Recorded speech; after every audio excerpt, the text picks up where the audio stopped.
Assalamualaikum warahmatullahi wabarakatuh. Selamat siang semuanya.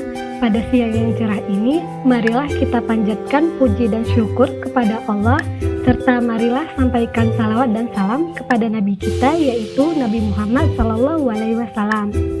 Nah, perkenalkan ya, nama saya Syarifah Az-Zahra dengan NPM 2101103010024. Saya mahasiswa Universitas Syah Kuala, Fakultas Ekonomi Bisnis, Prodi Akuntansi. Video ini dibuat untuk memenuhi tugas dari dosen pengajar saya, Dr. Sri Walni Rahayu, SH.M. Hum. Untuk materi juga dapat kalian akses pada link di gambar ini ya, ataupun pada deskripsi video. Dengan mata kuliah penghantar hukum bisnis, saya akan memaparkan materi tentang perusahaan dan pengusaha. Nah, yang pertama saya ingin membahas tentang perusahaan terlebih dahulu. Berbicara mengenai perusahaan sangat berkaitan erat dengan hukum dagang. Keterkaitan tersebut bukan tanpa alasan, karena seperti yang kita ketahui bahwa hukum dagang adalah hukum yang mengatur keterkaitan khusus dalam hal ini yang berkaitan dengan perusahaan.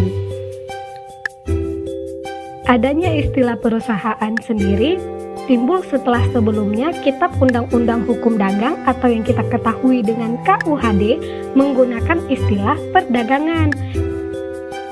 Istilah pedagang dihapus dalam KUHD pada 17 Juli 1938. Setelah istilah pedagang dihapus, maka barulah muncul istilah perusahaan.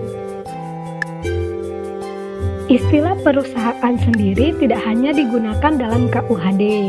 Beberapa undang-undang di luar KUHD pun juga menggunakan istilah perusahaan. Meskipun demikian, istilah perusahaan tidak ditemukan dalam KUHD. Sedangkan dalam beberapa pasal, istilah pedagang dapat ditemukan. Mengapa demikian? Hal ini bertujuan agar istilah perusahaan tidak terikat pada KUHD, melainkan dapat berkembang sebagaimana perkembangan zaman, sehingga definisi perusahaan ikut berkembang. Mengenai pengertian perusahaan, para ahli memiliki pendapat masing-masing. Polak berpendapat bahwa perusahaan akan ada ketika adanya kebutuhan untuk menghitung laba rugi yang dapat diperkirakan. Intinya, ia menggunakan sudut pandang komersil. Hal yang sama juga ditemukan pada pandangan Molengraf mengenai perusahaan. Molengraf berpendapat bahwa sebuah perusahaan merupakan perbuatan yang dilakukan terus-menerus, bertujuan untuk memperoleh penghasilan melalui kegiatan perniagaan barang, menyerahkan barang, ataupun melakukan perjanjian perdagangan. Meskipun terdapat kesamaan, akan tetapi mengenai unsur perusahaan antara Polak dan Molengraf terdapat perbedaan. Menurut pandangan Molengraf, unsur perusahaan lebih kompleks dibandingkan dengan pendapat Polak. Selain para ahli, definisi perusahaan juga diatur berbeda dalam beberapa undang-undang. Salah satunya Undang-Undang Nomor 13 Tahun 2003 tentang Ketenagakerjaan. Berdasarkan pasal 1 angka 6 Undang-Undang Ketenagakerjaan, perusahaan adalah A. Setiap bentuk usaha yang berbadan hukum atau tidak, milik orang perseorangan, milik persekutuan atau milik badan hukum, baik milik swasta maupun milik negara, yang mempekerjakan pekerja dengan membayar upah atau imbalan dalam bentuk lain. B.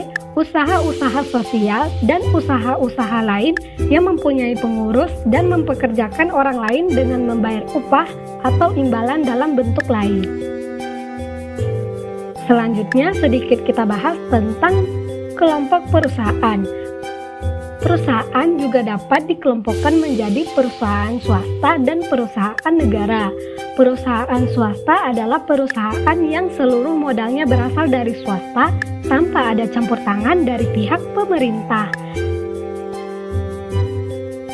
Apabila dikelompokkan, maka perusahaan swasta dapat dibedakan menjadi 3 macam. Yang pertama, perusahaan swasta asing. Yang kedua, perusahaan swasta nasional. Dan yang ketiga, perusahaan swasta campuran. Ketiganya dapat dibedakan berdasarkan dari owner atau siapa yang menjadi pemilik perusahaan tersebut. Selanjutnya adalah perusahaan negara. Perusahaan negara adalah perusahaan yang modalnya secara keseluruhan berasal dari negara Indonesia. Contohnya BUMN, Badan Usaha Milik Negara, yang berupa Perum Bulog, Bank Negara Indonesia, PLN, ataupun PT Telkomsel. Selanjutnya, mari kita bahas tentang pengusaha. Dalam menjalankan suatu perusahaan, seseorang dapat menyuruh orang lain untuk melakukannya. Orang inilah yang disebut sebagai pengusaha. Sederhananya, pengusaha adalah A. Dia dapat melakukan perusahaannya sendiri tanpa pembantu, alias pengusaha yang murni menjalankan perusahaannya atau usahanya seorang sendiri tanpa ada bantuan dari pihak lain. Jadi, biasanya usaha yang dimiliki tidak begitu besar dan sederhana. B. Dia dapat melakukan perusahaannya dengan pembantu-pembantunya, alias pengusaha yang ikut serta dalam menjalankan usahanya. Dalam hal ini, pengusaha punya 2 posisi, yaitu sebagai pengusaha sekaligus sebagai direktur atau pemimpin perusahaan. C. Dia dapat menyuruh orang lain mengurus perusahaannya, dan sebagai pemilik usaha dia tidak turut serta menjalankan perusahaannya. Pada bentuk ini, pengusaha hanya murni sebagai pengusaha saja, dan yang menjadi pemimpin perusahaan dari pengusaha adalah pihak lain. Jika dilihat dari hukum yang ada di Indonesia, ada undang-undang yang mengatur mengenai definisi dari pengusaha. Salah satunya Undang-Undang Ketenagakerjaan Nomor 13 Tahun 2013 yang mengatur mengenai definisi pengusaha. Pengusaha menurut ketentuan Undang-Undang Nomor 13 Tahun 2003 Pasal 1 Angka 5 menyebutkan bahwa pengusaha adalah A. Orang perseorangan, persekutuan, atau badan hukum yang menjalankan suatu usaha milik sendiri. B. Orang perseorangan, persekutuan, atau badan hukum yang secara berdiri sendiri menjalankan perusahaan yang bukan miliknya. C. Orang perseorangan, persekutuan, ataupun badan hukum yang berada di Indonesia mewakili perusahaan sebagaimana dimaksud yang berkedudukan di luar wilayah Indonesia. Oleh karena itu, ada pula ketentuan lain. Apabila ada 2 orang pengusaha atau lebih bekerja sama dalam melakukan usahanya, maka akan terjadi bentuk-bentuk hukum yang disebut A. Persekutuan perdata, B. Persekutuan firma, C. Persekutuan komanditir, D. Perseroan terbatas, dan E. Perusahaan negara. Terakhir mengenai perusahaan dan pengusaha, ada juga tentang pembantu-pembantu pengusaha. Dalam menjalankan usaha, pengusaha tidak bekerja sendirian. Mereka dibantu oleh orang lain yang dikenal sebagai pembantu pengusaha. Intinya, pembantu pengusaha adalah orang yang membantu melakukan kegiatan usaha atau menjalankan usaha perusahaan dan menerima upah dari pemilik usaha atau pengusaha. Antara pihak pengusaha dan pembantu perusahaan terikat oleh hubungan kontraktual, yaitu hubungan kerja. Dalam hal suatu perusahaan dipimpin oleh seorang pimpinan perusahaan yang bukan pemilik perusahaan pengusaha, maka hubungan kerjanya dikuasai oleh hukum pemberian kuasa. Berbeda dengan hubungan antara pengusaha atau pimpinan perusahaan dengan pembantu pengusaha berada di dalam perusahaan seperti kasir, maka hubungan hukumnya dikuasai oleh hukum tenaga kerja. Apabila pembantu perusahaan berada di luar perusahaan, maka hubungan hukumnya dikuasai oleh hukum pemberian kuasa.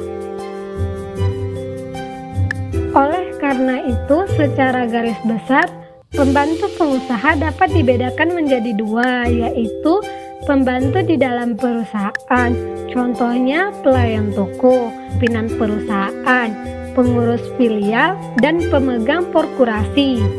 Yang kedua, pembantu pengusaha di luar perusahaan, contohnya pengacara, agen perusahaan, makelar, notaris, dan komisioner.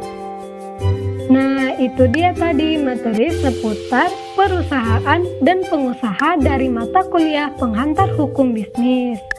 Sebelum mengakhiri video, saya ada sebuah pepatah, yaitu ada asap ada api. Jika materi yang saya berikan menimbulkan pertanyaan, silakan tanyakan di kolom komentar ya. Sekian dari saya, terima kasih. Assalamualaikum warahmatullahi wabarakatuh.